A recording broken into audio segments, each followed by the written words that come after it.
it's me, Sri Bhama SB. മക്കളെ, നിങ്ങളുടെ examining അടുത്തേക്കല്ലേ? USS എക്സാമിന് വളരെ കുറച്ച് ദിവസം മാത്രമേ ബാക്കിയുള്ളൂ. നിങ്ങൾ എല്ലാവരും സ്വപ്നം കാണുന്ന, നിങ്ങൾ അത്രയും കൂടുതൽ നിങ്ങളുടെ ഈ ഒരു അധ്യയന വർഷത്തിൽ ഏറ്റവും നന്നായിട്ട് നിങ്ങൾ ആഗ്രഹിക്കുന്ന കാര്യമാണ് USS ക്രാക്ക് ചെയ്യുക എന്നുള്ളത് മിസ്സിന് അറിയാം.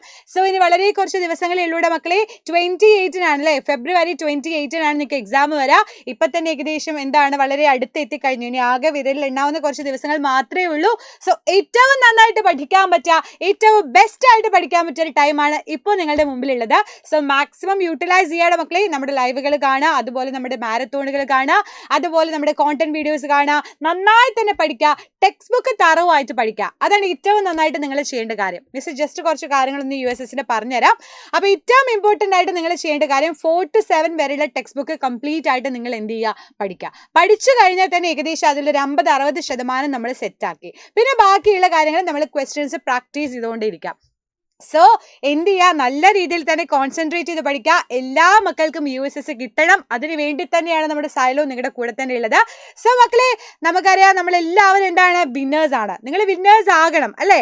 Every one has a winner to win, but very few have to win to prepare to win അല്ലേ?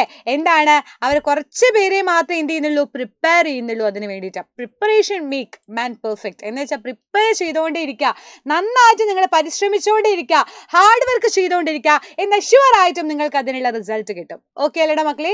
സോ സമയമൊന്നും വേസ്റ്റ് ആയിട്ടില്ല, നിങ്ങൾ പേടിക്കേണ്ട. മിസ് ഇന്നത്തെ വീഡിയോയിൽ വളരെ ഇമ്പോർട്ടൻ്റ് ആയിട്ടുള്ള കുറച്ച് ക്വസ്റ്റ്യൻസ് ആയിട്ടാണ് വന്നിട്ടുള്ളത്. ബേസിക് സയൻസിൽ നമുക്ക് അറിഞ്ഞിരിക്കേണ്ട, പ്രധാനമായിട്ട് അറിഞ്ഞിരിക്കേണ്ട കുറച്ച് ക്വസ്റ്റ്യൻസ് ആണ് ഡിസ്കസ് ചെയ്തത്. സോ നമുക്ക് സ്റ്റാർട്ട് ചെയ്യാം അല്ലേ? ഏതെല്ലാമാണ് ക്വസ്റ്റ്യൻസ് നമുക്ക് നോക്കാം.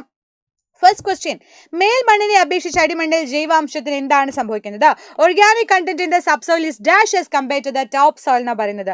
കുറവാണ്, കൂടുതലാണ്, വളരെ കുറവാണ്, ഒരുപോലെയാണ്, high low, too low, same എന്ന് പറയുന്നുണ്ട്. ഏതാണ് മക്കളെ വരാ? നിങ്ങൾ ഏറ്റവും ചെയ്യേണ്ട കാര്യം എന്താണെന്നറിയോ? വളരെ ശ്രദ്ധിച്ച് ആൻസർ ചെയ്യുക. ഇപ്പം ലോ ഉണ്ട്, ടു ലോ ഉണ്ട്, ഹൈയും ഉണ്ട്. അപ്പം നിങ്ങൾ കൺഫ്യൂസ്ഡ് ആവരുത്. നന്നായി ശ്രദ്ധിച്ച്, സമയമെടുത്ത് ശ്രദ്ധിച്ച് മാത്രം ആൻസർ ചെയ്താൽ മതി. ഏതായിരിക്കണം മക്കളെ വരാ? വളരെ കുറവ്, ടു ലോ ആണ് കറക്റ്റ് ആയിട്ടുള്ള ആൻസർ. ചിലർ കുറവ് എന്ന് പറയാറുണ്ട്. നമ്മൾ കുറച്ച് ചിലർ മാറിയിട്ട് കുറവാണെന്ന് പറയും. ചിലർക്ക് കൺഫ്യൂഷൻ ആയിരിക്കും, കുറവാണോ കൂടുതലാണോ വളരെ കുറവാണോ എന്നുള്ള കൺഫ്യൂഷനാണ്. സോ വളരെ ശ്രദ്ധിച്ച് തന്നെ പഠിക്കുക. ഇപ്പം ടോപ്പ് സോയിൽ എന്ന് പറഞ്ഞാൽ നമുക്കറിയാം മേൽമണ്ണ്, മുകളിൽ കാണുന്ന മണ്ണ് അല്ലേ? നമ്മുടെ ചുറ്റൊക്കെ നോക്കിക്കഴിഞ്ഞാൽ കാണുന്ന മണ്ണ്. അതിന് ഏറ്റവും കൂടുതൽ ഓർഗാനിക് കണ്ടന്റ് കൂടുതലായിരിക്കും. പക്ഷെ താഴത്തോട്ട് പോകും തോറും, നമ്മൾ മണ്ണിൻ്റെ അടിയിലോട്ട് പോകുന്നവർ നമുക്ക് എന്തൊക്കെയാണ് കാണാൻ പറ്റുക? പാറ, സെഡിമെന്റ്, റോക്ക്, സബ്സോയിൽ, അതുപോലെ ബെഡ് റോക്കും കാര്യങ്ങളൊക്കെ കാണാൻ പറ്റും അല്ലേ? ഒരു കുഴൽക്കിണർ കുളിക്കുന്ന സമയത്ത് പാറ പൊട്ടിച്ച് ലാസ്റ്റ് വെള്ളം കിട്ടത്തുള്ളൂ അല്ലേ? സോ ഏറ്റവും അടിയിൽ എന്താണ്, പാറക്കെട്ടുകളും അത് ഇതാണുള്ളത്. അതൊക്കെ ഓർഗാനിക് കണ്ടന്റ് ഉള്ളതാണോ അല്ല എന്ന് നമുക്ക് പറയാൻ പറ്റും.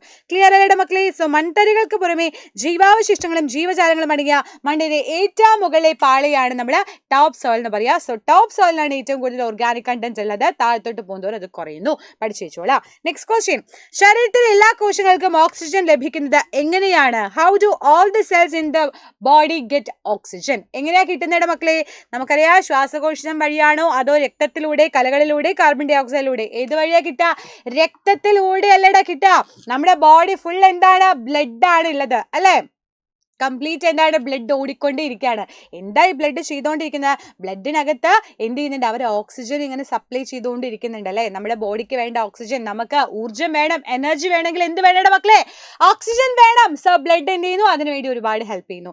ക്ലിയർ അല്ലേ? സെറ്റ് അല്ലേ? അപ്പൊ ഇത് പഠിച്ചു വെക്കുക. ശ്വാസവായു എങ്ങനെയാണ് രക്തത്തിലോട്ട് എത്തുന്നത്, ഇൻഹേൽഡ് എയർ എങ്ങനെയാണ് ബ്ലഡിലോട്ട് എത്തുന്നത് എന്നുള്ള ഫ്ലോ ചാർട്ട് പഠിച്ചു വെക്കുക. അറ്റ്മോസ്ഫിയറിൽ നിന്ന് നമ്മുടെ ആദ്യം ലങ്സിലോട്ട് പോകും അല്ലെ? ഇവിടെ നിന്ന് നേരെ പോയി നമ്മൾ മൂക്കിലൂടെ ശ്വസിച്ച് എവിടേക്ക് പോകും? ലങ്സിലോട്ട് പോകും, ശ്വാസകോശത്തിലോട്ട് പോകും നമ്മുടെ വായു.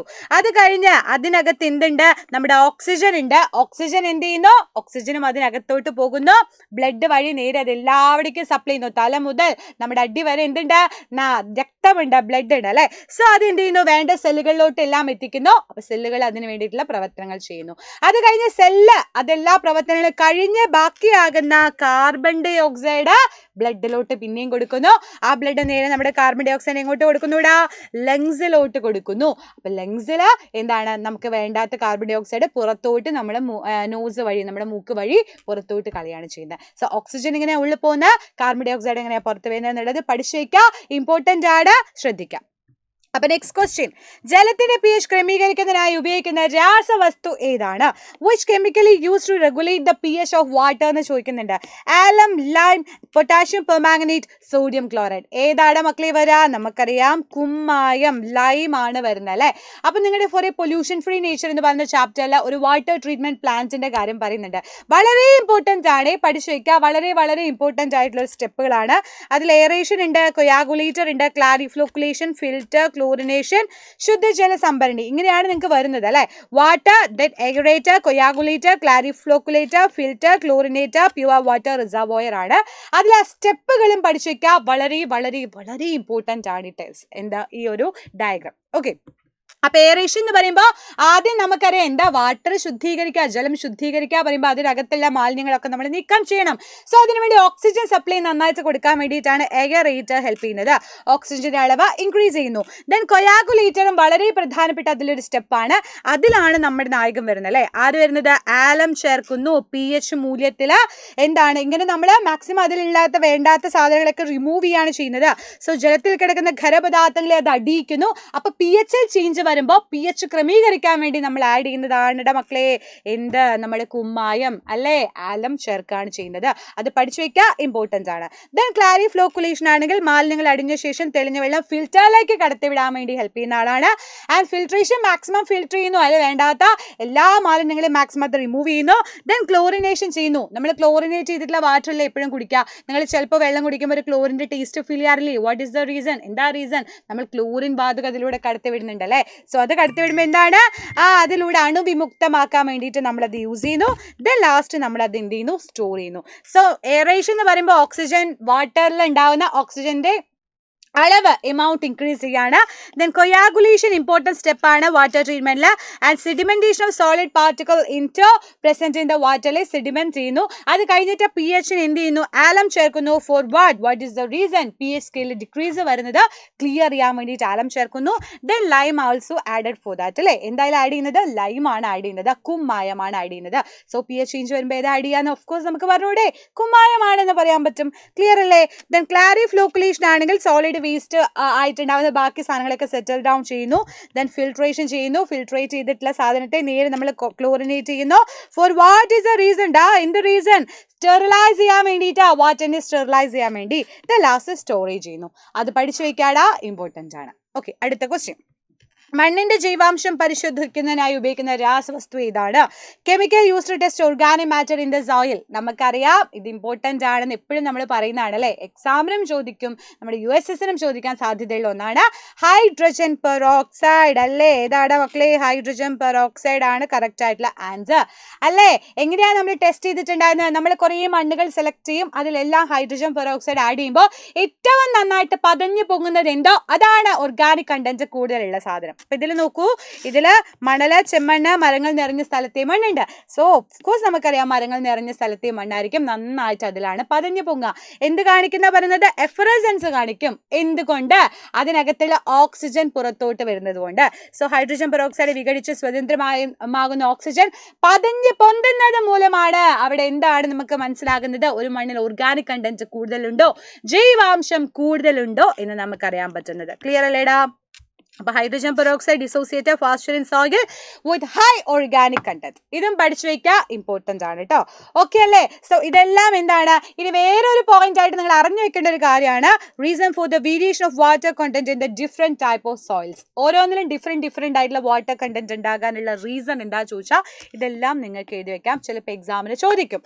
Availability of water, difference in rate of evaporation, the capacity to retain water, different organic content. അതെല്ലാം എന്താണ്? ജലലഭ്യത, ബാഷ്പീകരണത്തിലെ വ്യത്യാസം, ജലം നിലനിർത്താനുള്ള ശേഷി, മണ്ണിലുള്ള ജൈവാംശത്തിന്റെ വ്യത്യാസം. ഇതും നിങ്ങൾ പഠിച്ചു വെക്കുക, ഇമ്പോർട്ടന്റ്. ഓക്കെ, അപ്പൊ ലാസ്റ്റ് ഒരു ക്വസ്റ്റ്യൻ, കപടഫലത്തിന് ഉദാഹരണമാണ് dash. Dash is an example for false fruit എന്ന് പറയുന്നത്. കപടനാണ്, ഫോൾസ് ആണ് നമ്മൾ എപ്പോഴാ പറയുക?